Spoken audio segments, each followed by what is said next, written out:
Welcome to the IVM Podcast Network. TFG Football is an IVM production, and you can also check out their other awesome shows like The Seen and the Unseen, hosted by Amit Verma, where he discusses topics related to economic policies and its impact on our society. You're listening to TFG Football. Hello and good morning. Welcome to a new episode of TFG Football Podcast. My name is Nikhil. I have Kevin with me in the studio and Chiranjit at airport. He's about to board a flight. How many minutes, Chiranjit? 15 minutes?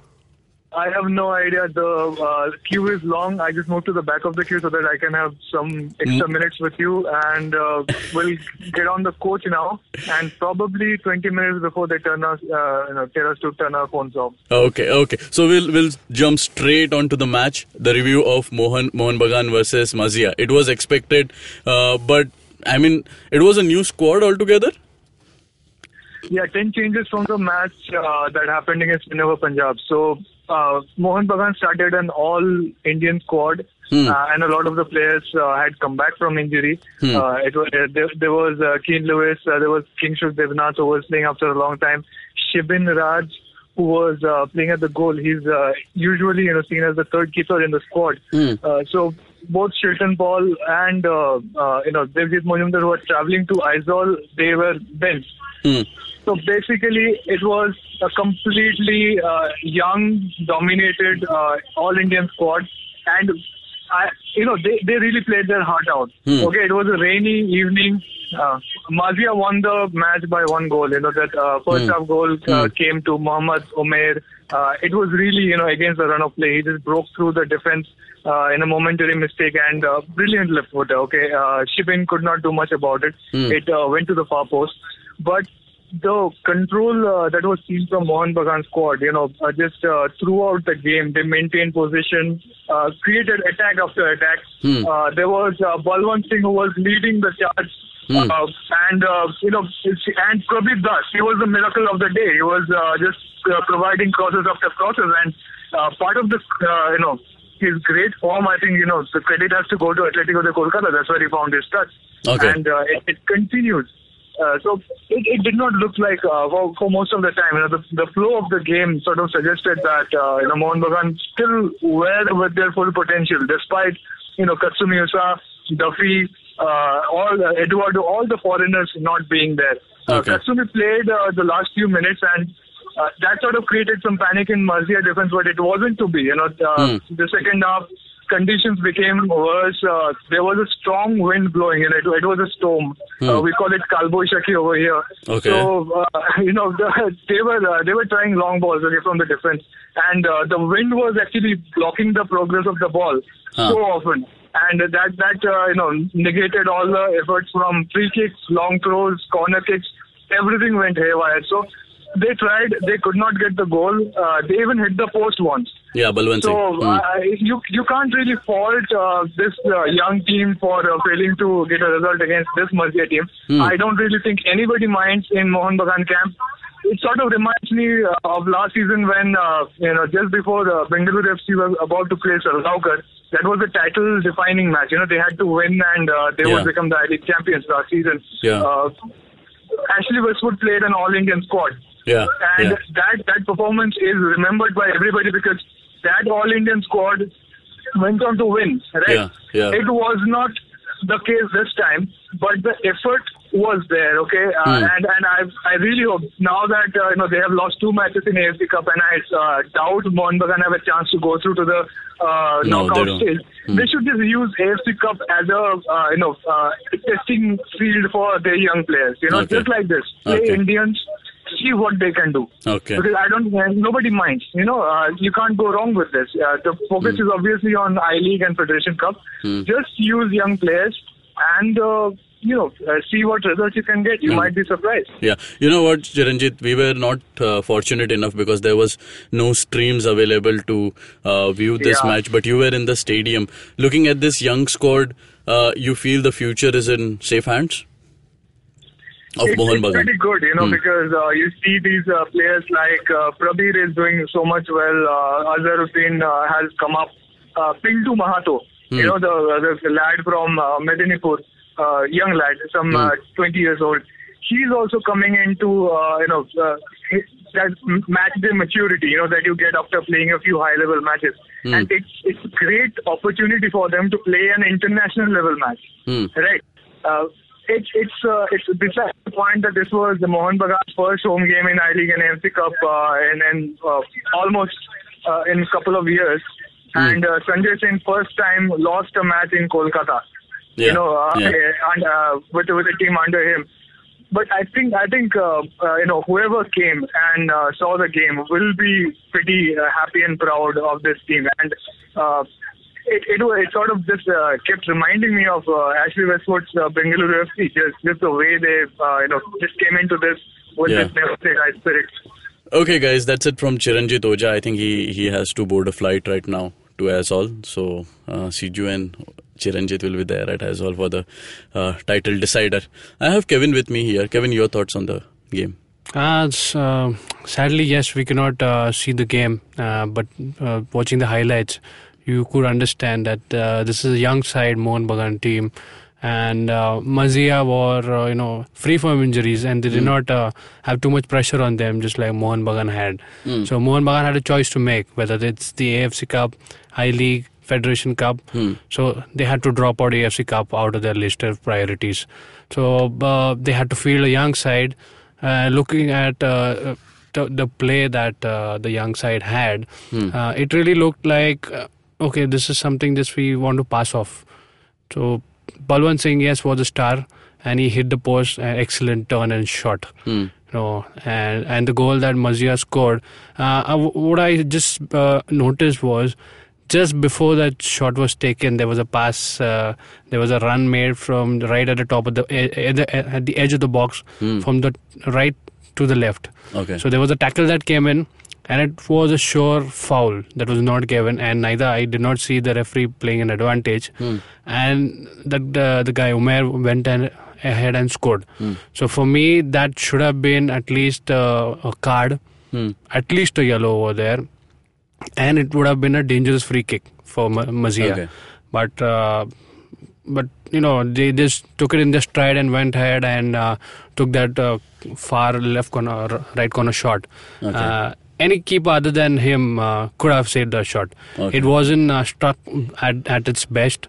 Did not have that much power. It just rolled past the keeper. Had Devjit been there, I'm sure he would have made that save. So apart from that, there were hardly any chances in the game. So just like a balanced out game it was. Mohan Bagan really, he didn't mind losing that game as well. Okay. So that was very much a review of what happened yesterday. So yesterday we had this discussion on the article that Kevin wrote on the Fan Garage website about East Bengal, that how they ascended during the start, but in the midway they lost their contention to the title. We asked our listeners to give us their views about East Bengal, and a diehard East Bengal fan named Sayak has he stood up and he gave us a recording of what he felt, that how East Bengal lost their way. So just listen to him. See, the things got bad in the Chennai City away match. Even after taking the lead, due to Buchanan advancing as a forward, which left gaps open at the back, and a hopeless bit of goalkeeping by Rehanesh resulted in their bitter loss at the dying moments of the match. Although we lost the Churchill home game, but we always believed that we could come back considering the age war loss. But after the defeat in Chennai, the players lost every confidence they had. And for this, we have none but ourselves to blame. Morgan had always stick to his old long ball strategy and wing play from both sides, even after not playing brilliant talents like David, Hauki, Romeo and Jackie Chan. We won the games in the first leg not because of brilliant team play, but only because of individual brilliance, and we knew it would stop at some moment of time, and it did. So what I mean to say is that selection woes resulted in this downfall at the first place. In the second leg, after a big lead at the top, the players took the situation very easily. They lost the zeal to work hard and give their all on the pitch. It was quite evident for us fans to see simple passes being misplaced and losing possession too often to the opponent. After losing the high voltage derby, everything was over, we knew. Players and fans, everybody lost their confidence and belief, and we were crestfallen. And yes, the main factor was the arrogancy of the officials and our coach. How can anyone supposedly go to a holiday after two consecutive losses to a bottom place side when you are fighting for the title? This showed the amount of dedication the coach and the officials have for us winning the title. And let me bring out an insight from the club that the management has always intervened in team selection. Courtesy of one Goan man in our management, but I won't take the name, the man instilled politics the moment he retired from playing and became part of our club. We fans are well aware of all the politics going inside the club, and thus the protest took place on Friday morning, and the protest had yielded some results. Until and unless our officials step down, we would always let go our title at the end every year like we are doing. And that's it. There is no solution except sacking of the officials. Yeah, so you heard that. The internal conflict plays a major role, and coach becomes such an easy target for every fan to point his finger that it's because of the coach that is happening. But there are so many things at the backdrop that actually affects a football team. A lot goes on behind the scenes, and not many people are aware of this. And those who are, they might not be the best person to take an action about this. So that is the same case against East Bengal, right? What happened? We saw that there were things that were unnoticed by outsiders, but those who were involved internally did know that there is a major issue, that the squad selection right at the beginning was not in the hands of Morgan, which we heard him say after the I think it was the Derby game or the Chennai loss. That is when he broke out and he said, the squad is not in my hand, but the team is. I do the team selection, but the squad that was picked up at the start of the season was already given to me on the platter. It wasn't something that I had asked for. So yeah, for people who do not know internal matters, it can be an excuse. They can just say, okay, why you have every coach never gets a chance to pick his entire squad. Not every coach arrives in time. You have to do with the best you have or whatever you have. So some understanding is required from the fans, the supporters, that things are not easy as it looks on the surface. So even the emotion of the fan really tells us that the fans were waiting for something, and it looks like his hands were tied, Morgan, and that was in the end he spoke about protest against the officials or the management.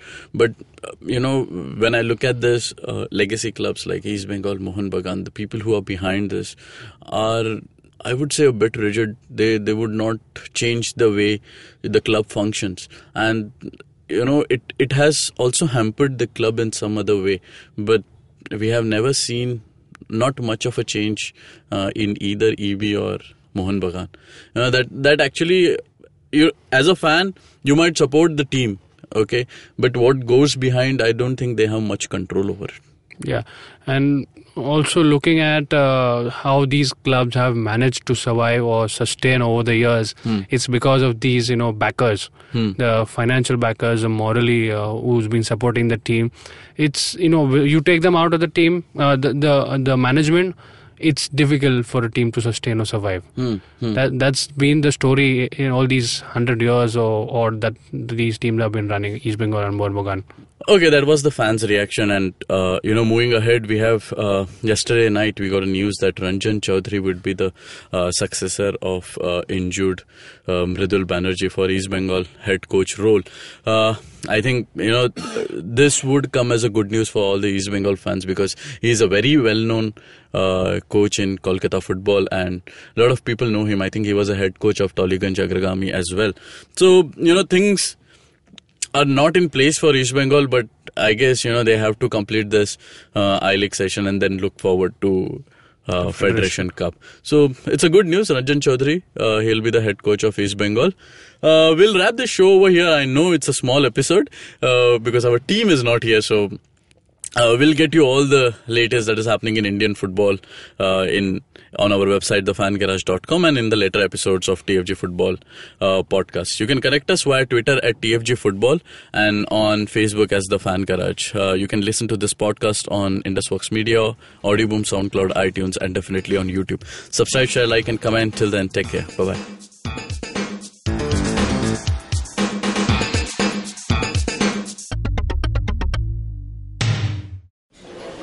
Excuse me भैया, excuse me. बोलिए madam. Menu में क्या है? Menu में scene unseen है, podcast है, on course है, Cyrus है, made in India, rediscovery project, empowering series, sex wax है, IVM लाइक्स है, सिंप्लीफाइड है, कीपिंग इट क्वियर है, टिंग्स एंड डेस्टिनेशंस है, माय नेबर सकरबर्ग है और द फैन गराज है. आपको क्या चाहिए? एक बार रिपीट कर देंगे क्या? रिपीट नहीं करता हम. आप जाओ IVMpodcast.com पे और सुनो ये सब, या फिर डाउनलोड करो उनका ऐप, सब आपकी उंगलियों पे.